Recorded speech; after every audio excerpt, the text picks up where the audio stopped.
जय श्री राम मेरे प्रिय श्रोताओं।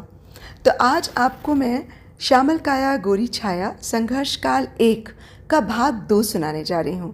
भाग 1 में आपने सुना कि जब राम जी को ये समाचार मिला कि उन्हें 14 वर्षों के लिए वनवास जाना है और भरत का राज्याभिषेक होगा, वो ज़रा भी विचलित नहीं हुए। किंतु जब सुमित्रा और कौशल्या को ये समाचार प्राप्त हुआ तो वे बहुत ही विचलित हो गईं और अब उन्हें ये चिंता थी कि जब लक्ष्मण को ये ज्ञात होगा तब उनकी प्रतिक्रिया कैसी होगी। और दोस्तों, आगे भाग 2 सुनाने से पहले आप सबसे ये निवेदन है कि मेरे इस चैनल आइए सुने कहानी को यदि आपको मेरा वाचन पसंद आता है तो सब्सक्राइब कर लीजिएगा और मेरी कहानियों को लाइक और अपने दोस्तों के साथ शेयर भी कर सकते हैं और बेल आइकन ज़रूर दबा लीजिएगा जिससे कि मेरी आगे आने वाली कहानियों की नोटिफिकेशंस आपको मिलती रहें। तो अब सुनते हैं भाग 2। रामानुज का क्रोध। लक्ष्मण प्रातः संध्योपासना आदि से निवृत्त होकर सबसे पहले राम को प्रणाम करते, फिर राम के साथ ही माताओं को प्रणाम करने के उपरांत राजा का आशीर्वाद प्राप्त करते थे। राम के अभिषेक के उत्साह में आज लक्ष्मण किंचित पहले ही कनक भवन की ओर निकल पड़े। कनक भवन में पता चला कि राम और सीता माँ कौशल्या भवन को प्रस्थान कर चुके हैं। लक्ष्मण को कनक भवन में कोई भी उत्सव अथवा उत्साह का चिन्ह नहीं दिखा। उन्हें अजब लगा, फिर भी उनके हर्ष में किंचन मात्र कमी नहीं आई। प्रसन्नता की उसी लहर में वे कौशल्या भवन को चल दिए। रास्ते में कैकेयी भवन सूना दिखा। लक्ष्मण इस पर विचार करते उससे पहले ही मंथरा का व्यंग्य भरा स्वर उनके कानों में पड़ा। राज्याभिषेक के दिन युवावस्था में ही वानप्रस्थ, कितना भाग्यशाली है राम। वानप्रस्थ राम को? लक्ष्मण के अंदर ज्वालामुखी उमड़ा। उन्होंने घूर कर मंथरा को देखा। राम के प्रति ऐसे अशुभ शब्द? बड़ी तेजी से लक्ष्मण का हाथ ऊपर उठा, लगा वो मंथरा पर प्रहार ही कर देंगे।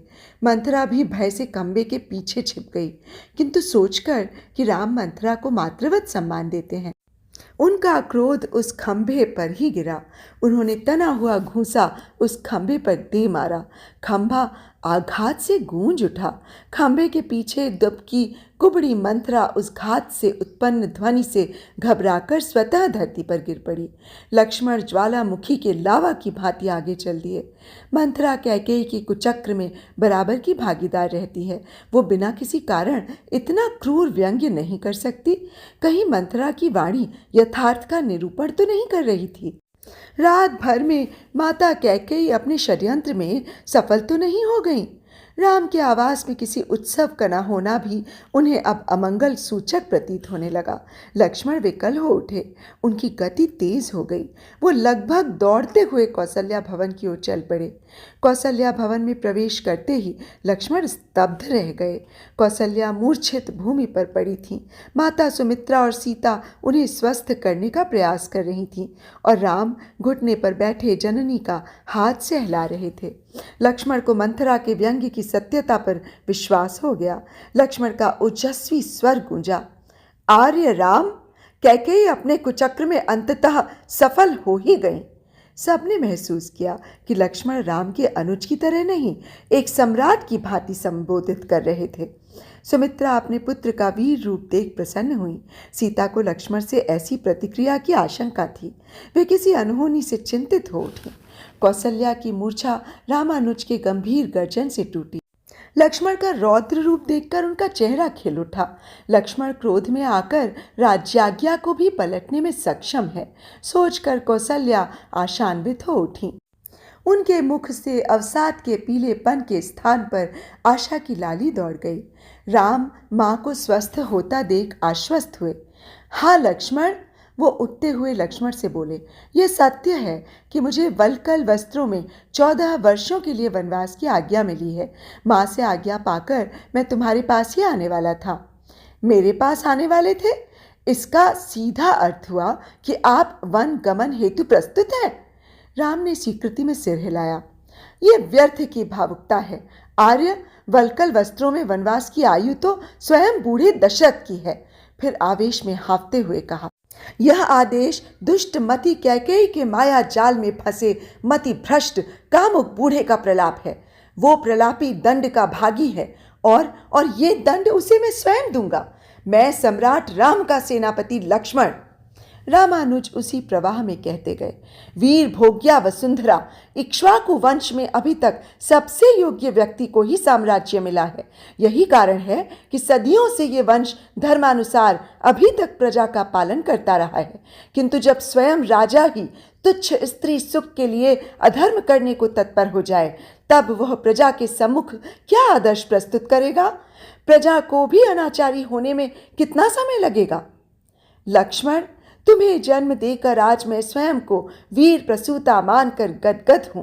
कौसल्या का हाथ छोड़कर सुमित्रा ने उत्साह से खड़े होकर कहा। लक्ष्मण की प्रचंड प्रतिक्रिया पर कौसल्या का मौन और सुमित्रा का मुखर अनुमोदन देख सीता चिंतित हो उठी। क्या इक्ष्वाकु वंश में गृह विप्लव की स्थिति आ गई? स्वयं राम माता सुमित्रा से ऐसी विस्फोटक प्रतिक्रिया की अपेक्षा नहीं करते थे, क्योंकि उनका दूसरा पुत्र शत्रुघ्न भरत के प्रति उतना ही समर्पित था जितना कि लक्ष्मण राम के प्रति। अतः गद्दी पर कोई भी बैठे, सुमित्रा के एक पुत्र का अयोध्या का सेनापति बनना निश्चित था। किंतु यहाँ तो सुमित्रा लक्ष्मण को विद्रोह के लिए उत्साहित कर रही थी। राम माता सुमित्रा से बोले, ये आप क्या कह रही हैं माँ? मैंने इससे पहले आपके व्यवहार में माँ कैकेयी अथवा पिताश्री के लिए कभी कोई अप्रसन्नता नहीं देखी। फिर आपका दूसरा पुत्र साधु भरत के साथ अविच्छिन्न रूप से जुड़ा है। लक्ष्मण के विक्षोभ से शत्रुघ्न द्वंद्व और दुविधा में पड़ जाएगा। उसके सम्मुख किंग कर्तव्यम की स्थिति आन पड़ेगी। दो सगे भाई एक दूसरे के सामने आ जाएंगे। नहीं राम, ये सुमित्रा या उसके पुत्रों के कल्याण की बात नहीं है, ये धर्म का द्वंद्व है। मैं लक्ष्मण को केवल धर्म के पक्ष में खड़े होने को कह रही हूँ। सुमित्रा ने ओजपूर्ण स्वर में कहा, यह सत्य है कि राजा जिसे चाहे उसे उत्तराधिकारी घोषित करे, किंतु सत्पात्र को वरीयता मिलनी चाहिए। सत्पात्र और ज्येष्ठता के चलते ही दशरथ ने तुम्हें युवराज घोषित किया था, पर रात्रि में कामिनी मोह में उत्तराधिकारी बदल देना क्या संदेश देता है? भरत को गद्दी देने की बात को भी किसी तरह स्वीकार किया जा सकता है। भरत भी तुम्हारे जैसा साधु और निर्लिप्त है, किंतु उसके लिए तुम्हें वनवास क्यों? विचार करो, वनवास की आज्ञा केवल वन में निवास की नहीं है। वल्कल वस्त्रों में 14 वर्षों तक दंडक वन में व्यतीत करने का आदेश क्या अधर्म नहीं है? सुमित्रा ने एक एक शब्द पर जोर देते हुए कहा। फिर अपने आवेश को संयत करते हुए चेतावनी के स्वर में वे बोली, दंडक वन की भयावहता से दशरथ स्वयं परिचित हैं। वो अपनी पूरी सेना के साथ दंडक विजय अभियान के लिए निकले थे। जानते हो क्या हुआ? स्वयं दशरथ को असुरों से युद्ध में घायल होकर युद्ध भूमि छोड़नी पड़ी थी। कौसल्या ने उल्हाना के स्वर में कहा, उसी युद्ध में कैकेयी ने राजा की सहायता की थी, जिसकी वजह से राजा कैकेयी पर विशेष कृपा करने लगे, और आज यह अनीति राजा की उसी कृपा की परिणति जान पड़ती है। तुम्हें अकेले 14 वर्ष के लिए दंडकारण्य भेजने के पीछे तुम्हारे सदैव के लिए वहीं मरखप जाने की आकांक्षा साफ परिलक्षित हो रही है। राम, यही राजा का अधर्म है। इस अधर्म के ही प्रतिकार हेतु मैं वीर लक्ष्मण को उसका कर्तव्य याद दिला रही हूँ। इस उद्देश्य में मेरे पुत्रों के कल्याण अथवा अकल्याण का कोई स्थान नहीं है। फिर धीमे स्वर में बोली, यदि शत्रुघ्न को कैकेयी का पक्ष न्याय संगत लगे तो वह लक्ष्मण के विरुद्ध शस्त्र उठाने को स्वतंत्र है, किंतु उस परिस्थिति में मेरा आशीर्वाद उसके विरुद्ध ही होगा। सुमित्रा आवेश में हाँफ रही थीं। यहाँ मैं अपने श्रोताओं को ये बताना चाहूँगी कि ये दंडकारण्य जो क्षेत्र था, ये मध्य प्रदेश और छत्तीसगढ़ के घने जंगलों में था। अत्रि आश्रम से दंडकारण्य आरंभ हो जाता है। छत्तीसगढ़ के कुछ हिस्सों पर राम के नाना का और कुछ पर बाणासुर का राज्य था। यहाँ नदियों, पहाड़ों, सरोवरों एवं गुफाओं में राम के रहने के सबूतों की भरमार है। यहीं पर राम ने अपना वनवास काटा था और इसी क्षेत्र में वे लगभग 10 वर्षों से भी अधिक समय तक रहे थे। अब आगे, माताओं का समर्थन पाकर लक्ष्मण का अमर्ष द्विगुणित हो उठा। वो बोले, मुझे वीर गर्भा जननी की सौगंध, शत्रुघ्न क्या, यदि यमराज भी एक बार भरत के पक्ष में उतर आए तो मैं उसे भी बांधकर आर्य राम के सिंहासन के सम्मुख डाल दूंगा। जराशीर्ण दशरथ अब राज करने योग्य नहीं रहे। ये धरती, ये देश आप जैसे योग्य और धर्मात्मा से शासित होने योग्य है। अब मोहांध दशरथ और कुमति कैकेयी का स्थान केवल कारावास ही है। ये कहकर लक्ष्मण प्रणाम कर जाने को तत्पर हुए। क्रोध में लक्ष्मण कुछ भी कर सकते हैं, ये सोचकर सीता चिंतित होकर लक्ष्मण की ओर बढ़ी। तभी राम बड़े स्नेह भरे स्वर में बोले, भाई लक्ष्मण, आवेश में किए कर्म अधिकतर कल्याणकारी नहीं होते, अतः आवेश में कार्य करना वर्जित है। फिर स्नेह से राम लक्ष्मण का हाथ थाम कर बोले, प्रत्येक मनुष्य, चाहे वो चक्रवर्ती सम्राट ही क्यों न हो, सबकी अपनी अपनी विवशताएं होती हैं। इस संसार में कोई भी पूर्णतः स्वच्छंद नहीं है और होना भी नहीं चाहिए। ऐसी स्थिति आज महाराजा दशरथ के सामने आन पड़ी है। हम उनके पुत्र यदि उनकी विवशता नहीं समझेंगे तो कौन समझेगा। विवशता में भी अत्याचार या अनाचार का विरोध करना शास्त्र सम्मत है। मैं आपके प्रति ये अनाचार नहीं होने दूंगा। लक्ष्मण ने राम की बात का सम्मान रखते हुए भी अपना निर्णय सुना दिया। अच्छा, मेरी एक बात का उत्तर दो। अभी कुछ वर्ष पूर्व ही राजा हम दोनों को वनवास दे चुके हैं। अपने इस कथन से लक्ष्मण के चेहरे पर असमंजस के भाव देख राम ने स्पष्ट किया, गुरु वशिष्ठ के साथ सिद्धाश्रम जाने का आदेश भी तो एक प्रकार का वनवास ही था। तब तुम्हें राजा के आदेश पर कोई क्रोध नहीं आया, बल्कि तुम ये अवसर पाकर प्रसन्न हो उठे थे। फिर लक्ष्मण के कंधे पर आश्वस्ति का हाथ रखकर कहा, तो आज इस आदेश को अनाचार क्यों मान रहे हो? लक्ष्मण के मुखमंडल पर पहली बार दुविधा झलकी। केवल इस कारण कि राजा ने माता कैकेयी के भवन में रात्रि व्यतीत करने के उपरांत यह आदेश दिया। तुम इसे माता कैकेयी का षड्यंत्र मानते हो। यही आदेश यदि पिताजी ने माँ कौसल्या अथवा सुमित्रा माँ के भवन में रहकर दिया होता तो उसे भी इन दोनों पवित्र माताओं को षड्यंत्रकारी मानते। लक्ष्मण ने नकारात्मक मुद्रा में सिर हिलाया। राजमहल में फैली अनर्गल सूचनाओं के कारण तुम माता कैकेयी के प्रति पूर्वाग्रही तो नहीं हो गए हो लक्ष्मण? राम ने मुस्कुराते हुए पूछा। लक्ष्मण थोड़ा नम्र होकर फिर मचलते हुए बोले, अरे आप सदैव ही अपने तर्कों से मुझे निरुत्तर कर देते हैं, किंतु इस बार ऐसा नहीं होगा। राज तिलक तो आपका ही होगा। इसके लिए चाहे मुझे सारे राज परिवार को कारावास में क्यों न डालना पड़े। ठीक है वीरवर, तुमने यदि मुझे सिंहासन पर बैठा भी दिया तो जानते हो क्या होगा? मैं पिता की आज्ञा का उस परिस्थिति में भी पालन करूंगा। मैं स्वेच्छा से ये राज्य भ्राता भरत को सौंप माता और पिता की आज्ञा को शिरोधार्य कर दंडक वन को प्रस्थान कर जाऊंगा। लक्ष्मण ने किंग कर्तव्य विमूढ़ होकर माता सुमित्रा और सीता की ओर संबल के लिए देखा। सुमित्रा के चेहरे पर जहां आश्चर्य के भाव थे, वहीं सीता मोहक मुस्कान के साथ लक्ष्मण को वात्सल्य भाव से देख रही थीं। कौसल्या के चेहरे पर एक बार फिर पुत्र वियोग की आशंका के बादल गहरा उठे। उन्होंने सुमित्रा को संबोधित करते हुए कहा, सुमित्रा, तुम ही राम को समझाओ। ये पितृ श्रद्धा के धुंधलके में कैकेयी की कूटनीति नहीं समझ पा रहा है। फिर राम से उन्मुख होते हुए बोली, बेटे राम, इतनी राजनीति तो तुम्हें विश्वामित्र ने सिखाई ही होगी। मधु में सनी कटार को देख मधु के माधुर्य पर ध्यान न देकर कटार की घातक धार पर ध्यान देना चाहिए। राम कोमल स्वर में बोले, माँ, जब ताड़का वन जाने में कोई कूटनीति नहीं तो दंडक वन में कैसे? उस समय भी पिताजी ने हम दोनों को वन जाने की आज्ञा इसलिए दी थी कि वो गुरु विश्वामित्र को वचन दे चुके थे।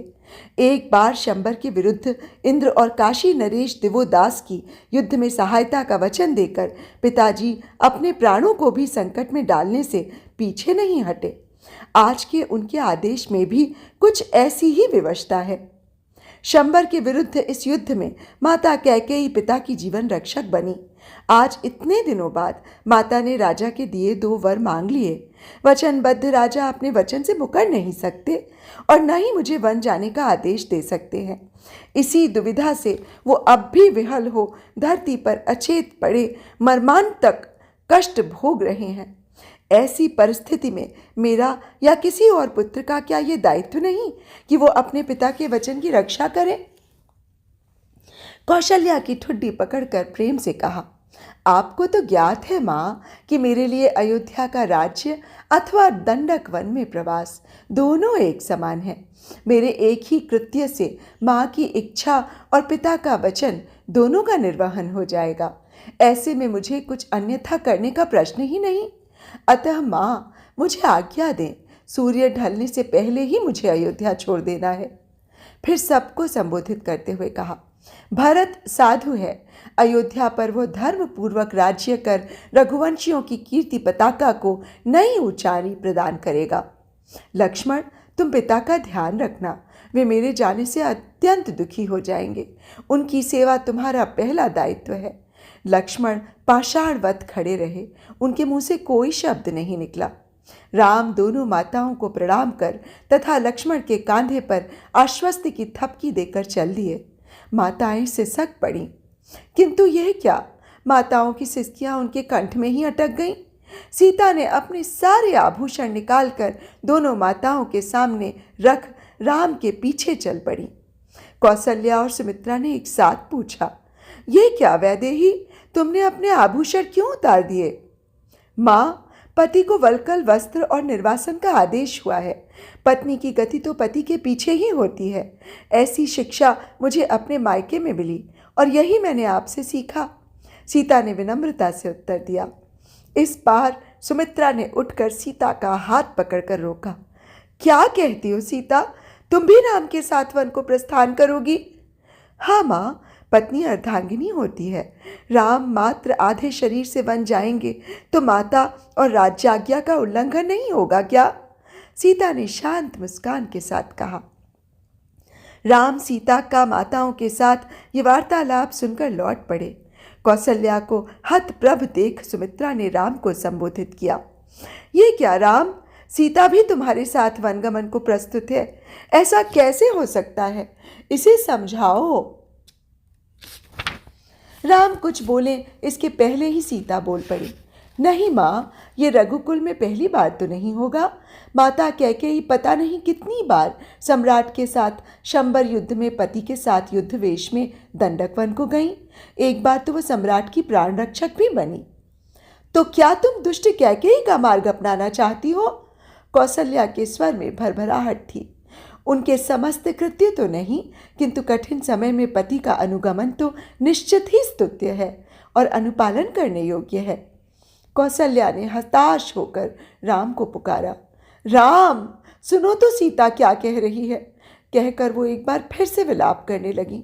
राम पलटकर माताओं के निकट पहुंचे तो सुमित्रा ने राम को सीता के वनगमन का निश्चय बताया। राम कुछ देर सीता की ओर चुपचाप देखते रहे। सीता भी उसी प्रकार शांत मुद्रा में खड़ी रही। वे पति के बोलने की प्रतीक्षा करती रहीं। यह क्या वैदेही, तुम मेरे साथ वन क्यों जाना चाहती हो? वनवास का आदेश तो केवल मुझे मिला है। तुम यहीं रुककर मेरे पीछे मेरी माताओं का ध्यान रखना। मेरी अनुपस्थिति में तुम ही उनके वात्सल्य का केंद्र बनो। पति का साथ देने के लिए पत्नी को किसी राज्याज्ञा अथवा आदेश की आवश्यकता नहीं होती है राघव। राघव कहकर सीता ने राम व माताओं को रघुकुल की परंपराओं का स्मरण कराया। आपके पूर्वज महाराजा दिलीप भी वन में नदिनी की सेवा करने अपने पत्नी के साथ गए थे, अकेले नहीं। आप रघुकुल नीति के अनुसार ही पिता के वचन की रक्षा के लिए वनगमन को प्रस्तुत हैं। इस समय आपके लिए यही धर्म है। तो मेरा निवेदन है कि शास्त्र अर्धांगिनी के बिना किसी भी धर्म अनुष्ठान अथवा धर्म कृत्य को पूर्ण नहीं मानते। मैं आपके धर्म की पूर्णता हेतु आपके साथ वन चल रही हूँ। अपने स्वयं विवाह के समय 7 वचनों में से एक वचन, तीर्थ व्रतोद्यापन यज्ञ कर्म मयास हैव प्रिय वयम कुर्याः वामां गमायामि तदा त्वदीयं ब्रवीति वाक्यं प्रथमं कुमारी। यहाँ कन्या वर से कहती है कि यदि आप कभी तीर्थ यात्रा को जाओ तो मुझे भी अपने संग लेकर जाना। कोई व्रत उपवास अथवा अन्य धर्म कार्य आप करें तो आज की भांति ही मुझे अपने वाम भाग में रखने को बोलें, तभी मैं आपकी वामांगी बनूंगी। मुझे दिया था, मैं आज उस वचन का स्मरण कराना चाहती हूँ। पिता की आज्ञा से वन गमन, धर्म कार्य में अग्नि की साक्षी में दिया वचन का भी निर्वाह आपको करना चाहिए। ये कहकर सीता मौन हो गई। राम ने कोई उत्तर नहीं दिया। संभवतः वह सीता के कथन पर मनन कर रहे थे। कौसल्या सीता को बहलाते हुए बोली, सीता, तुम भयानक वन की कल्पना भी नहीं कर सकती हो।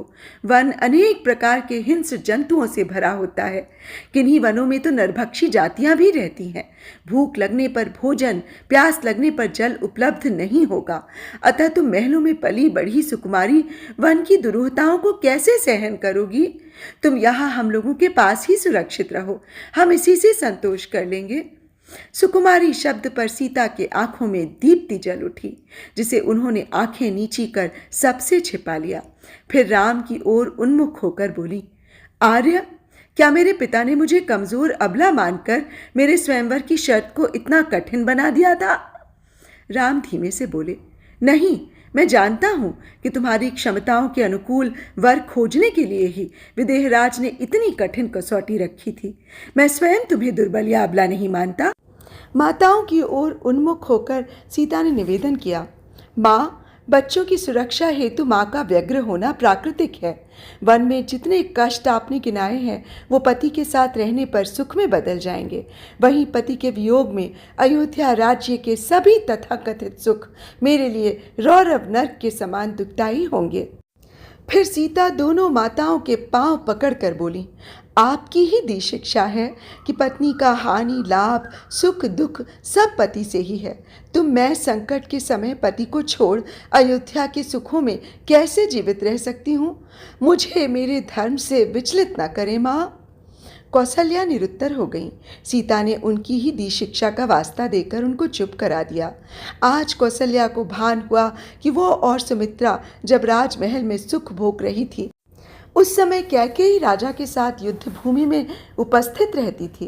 कैकेयी उस समय युद्ध की विभीषिका में दशरथ के साथ उनके रथ पर संकटों से जूझ रही होती। उन्हें आज समझ आया कि कैकेयी क्यों राजा की सबसे प्रिय हो गई। कौसल्या को ईर्ष्या हुई कि काश सीता ऐसी कोई साध्वी उस समय उन्हें पत्नी धर्म के इस कठिन दायित्व का भान करा देती तो संभवतः आज राम का वनवास न हुआ होता। कैकेयी के स्थान पर आज वो स्वयं राजा के हृदय के निकट होती, किंतु समय केवल आगे की ओर ही गति करता है, उसे पीछे लौटाया नहीं जा सकता। सुमित्रा ने सीता का दृढ़ निश्चय देख उससे रुकने का हठ नहीं किया। सुमित्रा ने सीता के सिर पर हाथ रखकर आशीर्वाद दिया, सौभाग्यवती हो, सुखी रहो।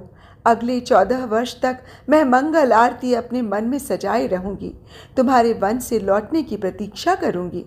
कौसल्या के मुंह से कोई शब्द नहीं निकला। उन्होंने मात्र दोनों हाथ उठाकर कुशल पूर्वक वन से वापस आने की कामना की। राम और सीता माताओं को प्रणाम कर वहां से चल पड़े। लक्ष्मण तेजी से राम और सीता के पीछे चल पड़े। कनक भवन पहुंचकर एकांत कक्ष में राम ने सीता के कंधे पकड़कर उन्हें एक बार फिर समझाने का प्रयास किया। सीता, एक बात जो मैं सबके सामने तुमसे नहीं बोल सका, वह सुनने के बाद ही तुम वन गमन पर अंतिम निर्णय लो। सीता ने मुस्कुराकर कहा, कहिए, आप ऐसा क्या कहना चाहते हैं जो मैं आपकी अर्धांगिनी होकर भी नहीं जानती? शास्त्रों के अनुसार हम लोगों की वय गृहस्थाश्रम की है। वन में साथ रहने पर क्या तुम गर्भ, प्रसव और शिशु की देखभाल समुचित रूप से कर सकोगी? नवजात की गंध हिंस्र पशुओं को ललचाएगी। सोचो, ऐसे में तुम्हारा मेरे साथ वन गमन का हठ कितना उचित है। सीता उसी मोहक मुस्कान के साथ बोली, मैं वनवास की अवधि भर ब्रह्मचर्य व्रत धारण करने का संकल्प लेती हूँ आर्य। ऐसा भीषण व्रत संभवतः अभी तक किसी भी स्त्री ने नहीं लिया होगा। उनके स्वर में सराहना थी। सीता दोनों हाथों से राम की भ्रुकुटियों को स्पर्श करते हुए बोली, राम ऐसा मर्यादा पुरुषोत्तम पति भी तो अभी तक किसी स्त्री ने नहीं वरा होगा। सीता के स्वर में गर्व था। सीता और राम दोनों वल्कल वस्त्रों में दशरथ और कैकेयी से वन प्रस्थान की अनुमति लेने चल पड़े। तो दोस्तों, बहुत ही भावुक कर देने वाली ये कथा आज बस यहीं तक। अब आगे की कथा मैं आपको भाग 3 में सुनाऊंगी। तब तक के लिए मुझे आज्ञा दीजिए। नमस्कार।